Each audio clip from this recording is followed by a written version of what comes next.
ভাই এটা আফসোস সারা জীবন থাকবো, সারা জীবন আফসোস থাকবো। এই বাংলাদেশ আসলে এই ক্রিকেট একদিনের না, এটা অনেক দিনের। এই সাকিব ভাই বলেন, তামিমে বলেন, মাশরাফি বলেন, মানে তাদের অর্জনে তা আসলে এটা খুবই দুঃখজনক, খুবই কষ্টজনক। এটা সারা জীবন তাকে খেললে যারা এই কাজটা করছে সারা জীবন এই দর্শকের অভিশাপ থাকবো।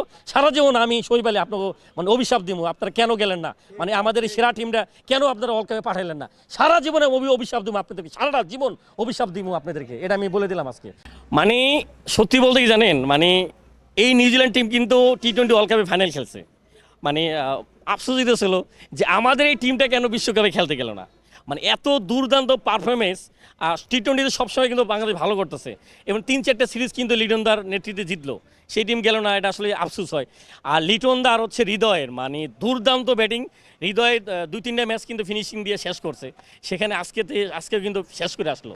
মানে এই যে হৃদয়ের ব্যাটিং আর শামীম পাটোয়ারির কথা কি বলবো আর, মানে পিচ দিয়ে যে একটা শট খেলো না দেখা মিস্টার 360, তাকে আমরা নাম দিছি শামীম পাটোয়ারি মিস্টার 360। দুর্দান্ত ব্যাটিং, সব কিছু মিলে যেখানে রান হয় ওদের 210 ওভারে ওরা 2 উইকেট করছে 100, সেখান থেকে লাস্টের দিকে বাংলাদেশ সেরকম বল করছে, সেই চাপে রাখছে, 182-83 আটকাইছে। সব কিছু মিলে বাংলাদেশের জয়। তবে আমার মনে হয় যে তৌহিদ হৃদয়, তারপর হচ্ছে শামীম পাটোয়ারি, তারপর হচ্ছে যে ইমনকে সবসময় ওপেনিং নামানো হয়, নাহলে একটা আউট হলে নামানো হয়, সেখানে তিনি যেই জায়গাটাতে নামার পরে হ্যামস্ট্রিং ইঞ্জুরিতে পড়ার পরে ভয় পেয়ে গেছি আর খেলতে পারবে না, মাঠের থেকে চলে আসবে। সেখান থেকে তিনি সিঙ্গেল নিলেন, যেভাবে ধরে এলেন, তারপরে 6-4 মারলেন, খুব ভালো একটা স্কোর দিলেন। এবং কি শামীম পাটোয়ারি যখন নামে তখন মানে ভালো একটা অবস্থা রেখেছে, সেখানে শামীম পাটোয়ারি হৃদয় মানে দুর্দান্ত ফিনিশিং। বাংলাদেশের জয়গুলো সবসময় দেখি যে টান টান উত্তেজনা। হ্যাঁ। আজকে একটু রিল্যাক্স মনে হচ্ছে, কতদিন পর এমন জয় দেখলেন?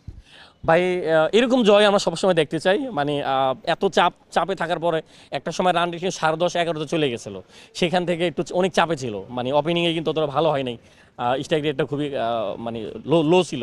সেখান থেকে আসলে এরকম একটা পারফরমেন্স, এটা আসলে মানে আফসোস, অনেক কি আফসোস বাড়ায়। রিপন মন্ডল প্রথম 3টা ওভার খারাপ করেছেন, হ্যাঁ। এরপরে ওভার ভালো করেছেন, ওভারঅল তার অভিষেক হ্যাঁ, ওভারঅল ভাই লাস্টের ওভারটা দুর্দান্ত ছিল। লাস্টের ওভারে কিন্তু 4 না 5 রান দিয়েছে, যেখানে কিন্তু লাস্ট ওভারে 15 রান 20 রান দিয়ে দেয় বলাররা। মানে অভিষেক যখন হয় মানে একটু নার্ভাস থাকে, সেখানে কিন্তু ওদের ভালো ব্যাটসম্যান ছিল লাস্টের দিকে, সেখানে যে 5-6 রান দিল রিপন, এটা আসলে মনে হচ্ছে যেন আসলে বহু দূর যেতে পারবে এবং খুব ভালো করবে। শামিমের ওই ছক্কাটার পর হুম। একদম ব্যাকওয়ার্ড দিয়ে যে ছক্কাটা মারলো, এটা হ্যাঁ, বিশ্বাস হচ্ছে কিনা যে এটা কিভাবে ছক্কা হলো? এটা আসলে এই যে বললাম মিস্টার 360, যারা আসলে এবি ডিভিলিয়ার্সের মতো যারা শট খেলে তারা সব দিকে খেলতে পারে, সব দিকে খেলতে পারে। গ্যালারিতে কি অবস্থা ছিল তখন? ভাই গ্যালারিতে আসলে মানে বল একটা হয় 6, আবারও দিকে আরেকটা, মানে কোনটা উপভোগ করবো। আরও সবচেয়ে ভালো দেখেন যে আমাদের এই টিমে কিন্তু মোস্তাফিজ নাই, এই টিমে কিন্তু নাইদ রানা নাই, তাসকিন নাই, ওদেরকে ছাড়া কিন্তু বাংলাদেশ খেললো। এই যে যেটা রিস্ক নিছে, এভাবেই কি আমার মনে হয় যে খেলোয়াড়রা বের হয়ে আসবে আর আমাদের পাইপ লাইনে খেলোয়াড়রা আসবে। কারণ মানে রিস্ক কিন্তু নিতে হবে আপনাকে, যেটা কিন্তু অতীতে দেখিনি ওই রিস্ক নিতে, কারণ সবাই চায় জিততে নিয়ে ভাই, এই জন্য মানে ভালো টিমটা নামায়। আর এবার কি করছে, নতুনদেরকে সুযোগ করে দিয়ে আপনার যেটা বাংলাদেশের ক্রিকেটের জন্য আমার মনে হয় যে খুবই ভালো হবে। আর মানে এই যে রানা, তারপরে মোস্তাফিজ, মানে ওরা যে আজকে মানে টিমে ছিল না, মানে অতটা কিন্তু আমাদের আসলে যেই ভালো বোলিংটা করছে বুঝতে দেয় নাই। তবে ওরাও কিন্তু অনেক ভালো টিম, অনেক ভালো টিম। এই যে বললেন যে এত ভালো খেললো, নভেম্বরের পরে বাংলাদেশ টি-20 খেললো, এমন পারফরমেন্সের পর বিশ্বকাপ নিয়ে একটু বেশি আফসোস হচ্ছে কিনা, এখন একটু আফসোসটা বেড়ে গেছে কিনা? বা এটা আফসোস সারা জীবন থাকবো, সারা জীবন আফসোস থাকবো। কারণ আপনার মানে সারা পৃথিবীতে কি দেখি, যখন একটা টিম যখন আপনার নিরাপত্তা সিকিউরিটির কথা বলে, দেখেন অস্ট্রেলিয়া থেকে যখন বাংলাদেশের সিকিউরিটি পাঠায় টিম, নিউজিল্যান্ড থেকে সিকিউরিটি আগে আইসা পর্যবেক্ষণ করার পরে তারপর দেখে যে এখানে খেলা যাবো, ঠিক আছে, তারপর অত টিম পাঠায়। তা আমাদের বাংলাদেশ থেকে কি কোনো নিরাপত্তা কোনো টিম কাউকে কি পাঠাইছে ইন্ডিয়াতে? পাঠানো হয় নাই। এরা এখান থেকে সিদ্ধান্ত নিয়ে নিল, মানে এটা সারা জীবন তাকে খেললে যারা এই কাজটা করছে সারা জীবন এই দর্শকের অভিশাপ থাকবো। সারা জীবন আমি শৈব আলী আপনাকে মানে অভিশাপ দিব, আপনারা কেন গেলেন না, মানে আমাদের এই সেরা টিমটা কেন আপনারা ওয়ার্ল্ড কাপে পাঠাইলেন না। সারা জীবনে অভিশাপ দিব আপনাদেরকে, সারাটা জীবন অভিশাপ দিব আপনাদেরকে, এটা আমি বলে দিলাম আজকে। এবার আমাকে আপনারা যাই যেভাবে নেন না কেন, কিছু বলার নাই। শামীমকে নিয়ে অনেক ট্রল হয়, বিশেষ করে ভাত শামীম বলে ট্রল করে, আজকে আবার তারাই শামীমের প্রশংসা করছে। এই দর্শক, এই টাইপের দর্শকদের নিয়ে কি বলবে? ভাই আমাদের বাংলাদেশের মানুষ এই এখন একটা মানে বলবো, এটা আবার ভুলে যেতে সময় লাগে না। তো বাংলাদেশের মানুষ এরকমই, গ্যালারিতে অনেক কিছু বলতেছিল, কিন্তু যখন 6-4 মারা শুরু করলো তখন আসলে তারা আসলে বুঝলো শামীম আসলে কি, শামীম ভিতরে কি আছে আসলে, মানে এটা আর কিছু বলার নাই। গ্যালারিতে কি বলতেছিল দর্শকরা?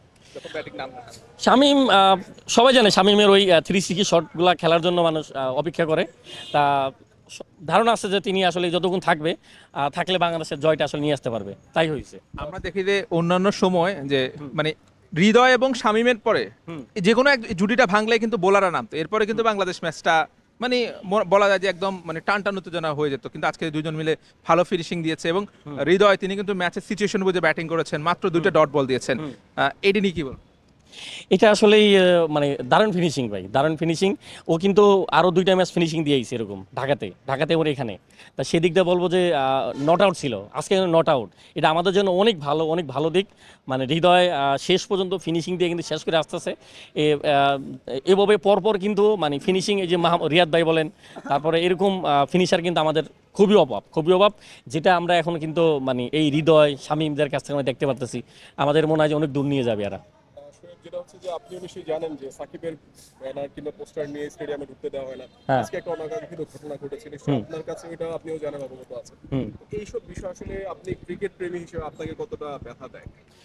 এটা ভাই যারা আসলে এই কাজগুলো করে, আমার মনে হয় বিসিবির আরও ভালো করে মানে যাদেরকে দেওয়া হয় তাদেরকে বলে দেওয়া হয় যে, কারণ 2 দিন আগে একটা নিউজে দেখছি যে ক্রিকেট বোর্ড থেকে বলে দেওয়া হয়েছে সাকিবের ও মাশরাফির মাঠে তাদের গ্যালারিতে তাদের ছবি সহ লেখা সব কিছু ঢুকবে।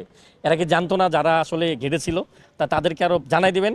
আর যারা আসলে এই ধরনের কাজ করে তাদেরকে এই ক্রিকেটের আশেপাশে রাখবেন না, কারণ এই বাংলাদেশ আসলে এই ক্রিকেট একদিনের না, এটা অনেক দিনের। এই সাকিব ভাই বলেন, তামিম ভাই বলেন, মাশরাফি বলেন, মানে তাদের অর্জনে। তা আসলে এটা খুবই দুঃখজনক, খুবই কষ্টজনক।